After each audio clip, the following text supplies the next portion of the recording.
আমার বয়স যে বছর 21 পূর্ণ হলো, ভোট দিলাম।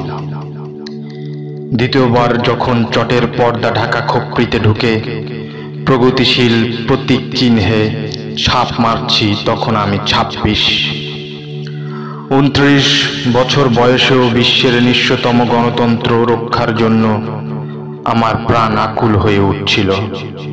কিন্তু এবছর ভোটের দিন সারা দুপুর তক্তপোষে শুয়ে বেড়ার ফোকর দিয়ে পতাকা উড়ানো রিকশায় যাতায়াত দেখছি, কিন্তু ভোট দিতে যাইনি। না, আমি ভোট বয়কট করিনি, ভোট আমাকে বয়কট করেছে। কারণ আমার বয়স 31। 30-এর পর সরকারি চাকরি পাওয়া যায় না।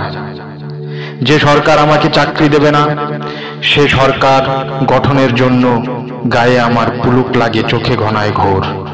এরকম আশা করা যায় না। বিশেষ বিশেষ ক্ষেত্রে অবশ্য বয়স 5 বছর শিথিলযোগ্য, কিন্তু আমার ক্ষেত্রে বিশেষ কারণ বিশেষভাবে অনুপস্থিত। অগত্যা সরকারি চাকরি পাবার একটাই উপায় আছে, সার্টিফিকেট জাল করে বয়স কমিয়ে ফেলা। কিন্তু হে নন্দিত নেতৃবৃন্দ, যদিও আমার চোখের উপর আপনাদের অনির্বচনীয় লীলাময় জীবন খোলা আছে, তবুও জালিয়াত হতে পারবো না। আমার বাবা সৎ ছিলেন। এই গঞ্জের বাজারে নেড়া ছাতিমতলায় কাঁচা পাকা চুলে পুরু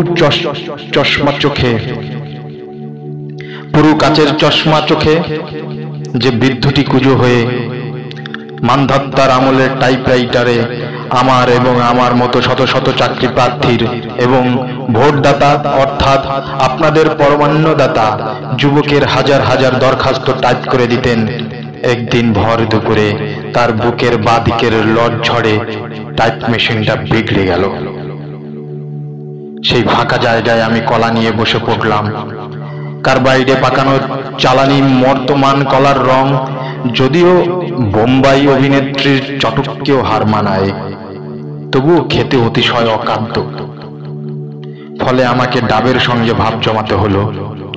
পা ফাঁক করে দাঁড়িয়ে ধুতি পাঞ্জাবি শার্ট প্যান্ট যখন সরু নল দিয়ে চৌ চৌ করে সুমিষ্ট জল টেনে নিত, তাদের দুপায়ের ফাঁক দিয়ে আমি এই গঞ্জের ছিন্ন বিচ্ছিন্ন মানুষের মর্মান্তিক মহিমাকে স্পর্শ করতাম। ডাবের খোলাটি ছুড়ে দেবার সঙ্গে সঙ্গে ভিতরে আঙুল ঢুকিয়ে দেখতাম অধিকাংশ অমেরুদণ্ডী বুদ্ধিজীবীদের মতোই ভিতরে শ্বাস আছে কিনা। তারপর চিরুনি, ব্লাউজ